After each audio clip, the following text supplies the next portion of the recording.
In the opening sequence, you saw me long arming, and today I wanted to talk about things I think about while long arming, kind of random things that just kind of roll through my brain, which leads to me doing a lot of research. So the first thing I thought of while I was long arming is something that I talked about on my podcast last week, which is, why is creating so good for us? I did a lot of research. I did a lot of talking about it, and I did a lot of articles, and the bottom line was there is no scientific reason to know why creating is good for us. We just know that it is.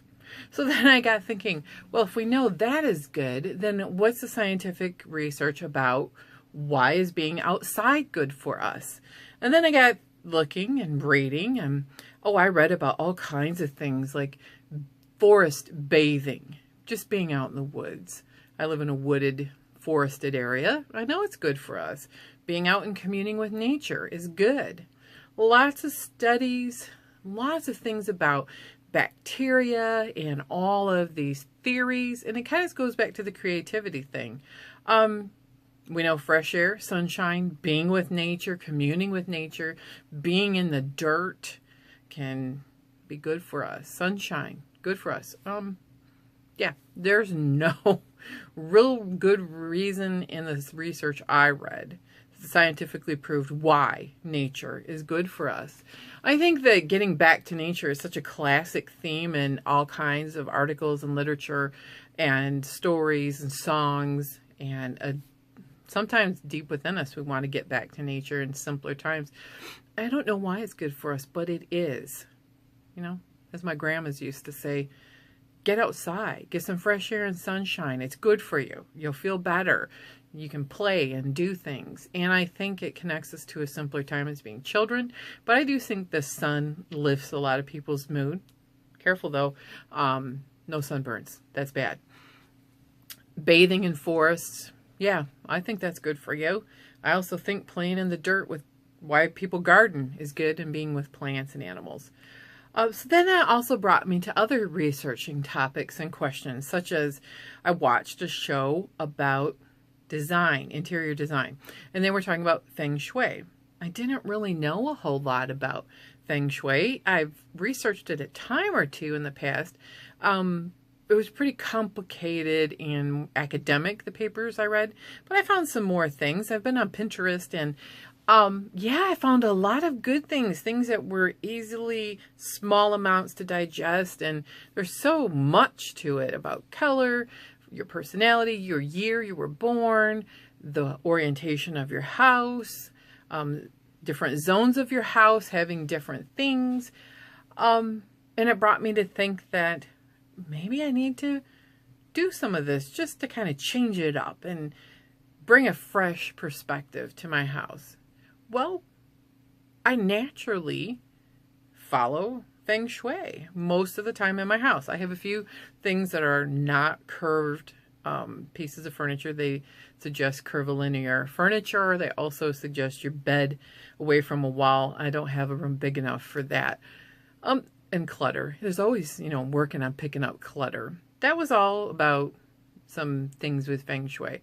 But I picked the right colors for the right rooms. Most of them are right according to the theories and the traditions and the practices.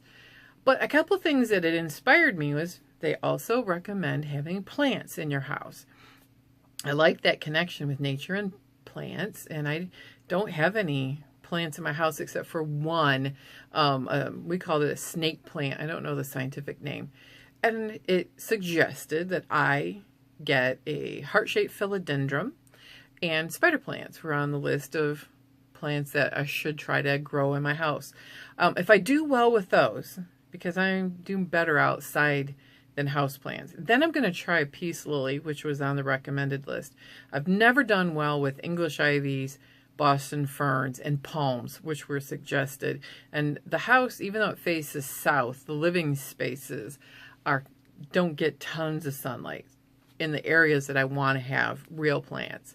But I'm going to try. I'm going to try with the philodendron and spider plants. So those are some things I researched. I'm always looking things up. You know, that's the beauty of the digital age and having Google at my fingertips on a smartphone. We study lots of things at our house just because we're interested in history, nature, koalas. It was something I looked up this week. Animals on the Kruger National Park. I like to look at that and research that.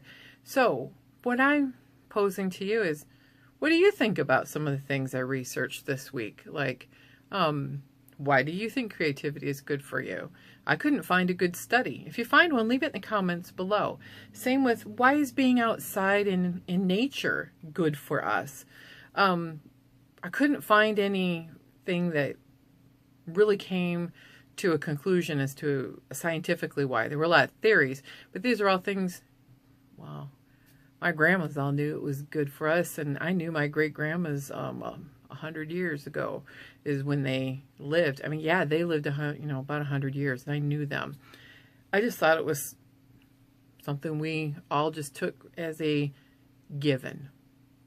Let me know what you think.